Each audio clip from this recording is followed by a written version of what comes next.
மருத்துவர் ஐயா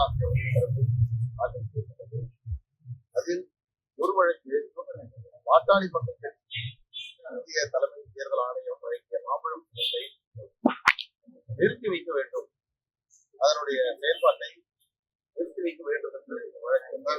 அந்த மேங்கோ சிம்பிளை ஃப்ரீஸ் பண்ணணும் என்று ஒரு வழக்கு.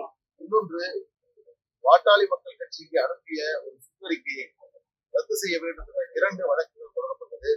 இந்த 2 வழக்குகளும் இன்று விசாரணைக்கு வந்தபோது மருத்துவர் ஐயா தரப்பில் ஆஜரான வழக்கறிஞர் பல்வேறு தகவல்களை நீதிமன்றத்தில் எடுத்து சொன்னார். இந்த வழக்கு டெல்லி உயர்நீதிமன்றத்தில் தாக்கல் செய்யப்பட்டு, சென்னை உயர்நீதிமன்றத்தில் முன்பாக தாக்கல் செய்யப்பட்டு 2 நீதிமன்றங்களும் சிவில் நீதிமன்றத்தை நாடுங்கள் என்று கொடுத்த உத்தரவை அவர் நீதிமன்றத்தில் படித்த பிறகு நீதிபதி அவர்கள் சிவில் நீதிமன்றத்தில் நாடுங்கள் என்று சொன்ன ஒரு வழக்கை எப்படி சென்னை உயர்நீதிமன்றத்தில் மீண்டும் நீங்கள் தாக்கல் செய்வீர்கள் என்று அவர் கேள்வி எழுப்பிய போது, அங்கே சிவில் நீதிமன்றத்திற்கு சென்றால் எங்களுக்கு 5 வருடம் 10 வருடம் ஆகும், உடனடியாக நிறுத்த வேண்டும் என்கிறார். இந்த வழக்கில் இன்னொரு வினோதமான ஒரு கோரிக்கையும் மருத்துவர் ஐயா தரப்பில் இருந்தார். என்னவென்றால், எங்கள் இருதரப்பிலும் இருக்கக்கூடிய பிரச்சனைகள் சுமூகமாகின்ற வரை தமிழ்நாட்டில் பொது தேர்தலை தேர்தல் ஆணையம் அறிவிக்க கூடாது என்ற ஒரு முறையீட்டையும் இன்று அவர் வைத்திருந்தார். இந்த வழக்குகள் இன்று விசாரணைக்கு வந்தது.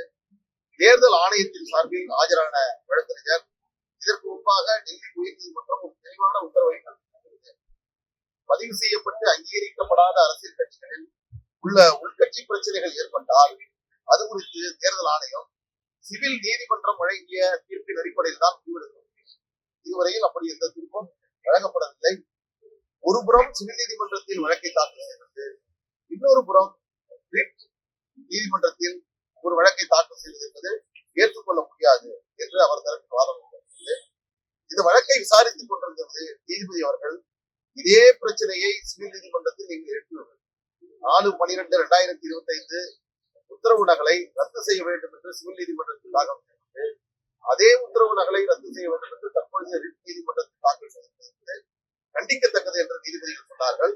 அப்பொழுது தலைமை நீதிபதி தேவையில்லாமல் நீதிமன்றத்தினுடைய நேரத்தை இப்படி வீணடிக்க செய்தால் உங்களுக்கு அபராதம் விதிக்க நேரிடும் என்பதையும் நீதிபதி அவர்கள் எடுத்திருக்கிறார்.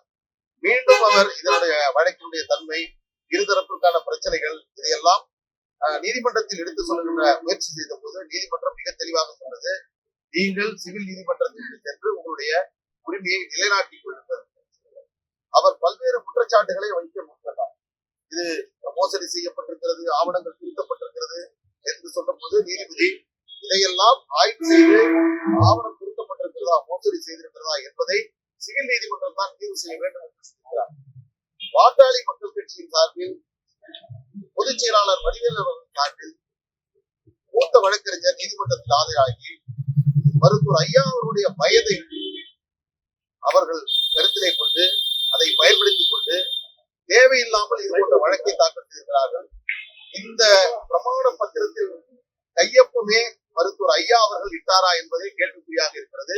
அதுவே சந்தேகத்துக்குரியதாகவும் இருக்கிறது. நீங்களே பார்க்கலாம், பத்திரிகையாளர்களா நீங்கள் தேர்தல் ஆணையத்திற்கு கொடுத்த மருத்துவர் ஐயா அவருடைய கையெழுத்தும் சென்னை உயர்நீதிமன்றத்தில் இன்று தாக்கல் செய்யப்பட்ட பிரமாண பத்திரத்தில் இருக்கக்கூடிய கையெழுத்தும் ஒன்றாக இருக்கிறதா என்பதை நீங்கள் ஆய்வு செய்து பார்க்கணும். இதற்காக நாங்கள் குற்றவியல் நடவடிக்கையை மேற்கொள்ள இருக்கிறோம். இந்த கையெழுத்தை யார் விட்டது, இதற்கு எந்த வழக்கறிஞர் அதற்கு அட்டஸ்டேஷன் இட்டார், இது மிகப்பெரிய ஒரு நீதிமன்றத்தை ஏமாற்றக்கூடிய, மோசடி செய்யக்கூடிய ஒரு வேலையை அவர்கள் செய்திருக்கிறார்கள். இதற்காக தனியாக ஒரு புகார் மனுவை நாங்கள் கொடுக்க இருக்கிறோம்.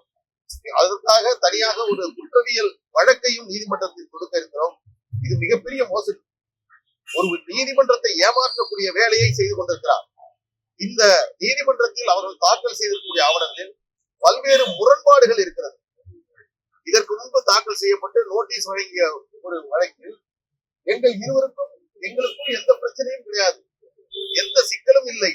அப்படி இருக்கின்ற பொழுது தேர்தல் ஆணையம் எங்களுடைய மனுவை ஏற்றுக்கொள்ளவில்லை என்று ஒரு தரப்பிலும், எங்கள் இருதரப்பிற்கும் பிரச்சனை இருக்கிறது, இந்த பிரச்சனை முடிகின்ற வரை மாம்பழ சின்னத்தை நிறுத்தி வைக்க வேண்டும் என்று இன்னொரு வழக்கையும், அதற்கு மேலாக எங்கள் பிரச்சனை தீர்வு காணுகின்ற வரை தமிழ்நாட்டுல தேர்தலே நடக்கக்கூடாது என்று ஒரு வழக்கையும், இது போன்ற ஒரு வழக்கை என்னுடைய வாழ்நாளில் என்னுடைய வழக்கறிஞர் அனுபவத்தில் நான் பார்த்ததே இல்லை. இன்னும் என்னவெல்லாம் இவர்கள் சொல்வார்கள், என்னவெல்லாம் செய்வார்கள் என்பது எனக்கு புரியவில்லை. ஒரு நீதிமன்றத்திற்கு வருகின்ற பொழுது, ஒரு நீதிமன்றத்திற்கு வருகின்ற பொழுது முறையான தேவையான அவர் பரிகாரத்தை அவர்கள் நீதிமன்றத்தில் கேட்க வேண்டும். ஏதோ ஒரு விளையாட்டு திடலை போன்று இன்றைக்கு நீதிமன்றத்தில் எடுத்துக்கொண்டு இதுவரையில் 6 வழக்குகளை தாக்கல் செய்திருக்கிறார்கள். ஒரு வழக்கில் கூட அவர்கள் இதுவரையில் சாதகமான தீர்ப்பை தரவில்லை. தேர்தல் ஆணையத்திற்கு 100கணக்கான மனுக்களை அனுப்பியிருக்கிறார்கள். ஒரு மனுவில் கூட தேர்தல் ஆணையம் உரிய உத்தரவை அவர்களுக்கு கொடுத்த அந்த கடிதங்களுக்கு தேர்தல் ஆணையம் தெளிவாக சொன்னது, இந்த பிரச்சனையை சிவில் நீதிமன்றத்திற்கு நாடி உரிய பரிகாரத்தை தேடுங்கள் என்று சொன்னது. டெல்லி உயர் நீதிமன்றம் 4/12/2025 என்று வழங்கிய உத்தரவு இன்னைக்கு 2 மாதங்கள் ஆகிறது.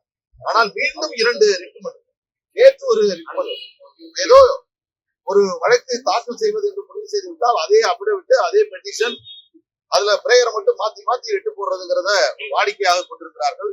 எனவே இன்றைக்கு மிக அழுத்தமான தீர்ப்பை நீதிபதி அவர்கள் வழங்கியிருக்கிறார்கள். இன்னொன்று, டெல்லி உயர் நீதிமன்றம், சென்னை உயர் நீதிமன்றம், இதுவரையில் நீதிமன்றங்கள் பிறப்பிக்கக்கூடிய எந்த உத்தரவையும் சிவில் நீதிமன்றம் விசாரிக்கின்ற பொழுது கருத்தில் கொள்ளாமல் உரிய விதத்தில் இருக்கக்கூடிய ஆவணத்தின் அடிப்படையில் மட்டுமே சிவில் நீதிமன்றம் உரிய உத்தரவை பிறப்பிக்க வேண்டும் என்ற தெளிவையும் அவர்கள் தெளிவுபடுத்தியிருக்கிறார்கள்.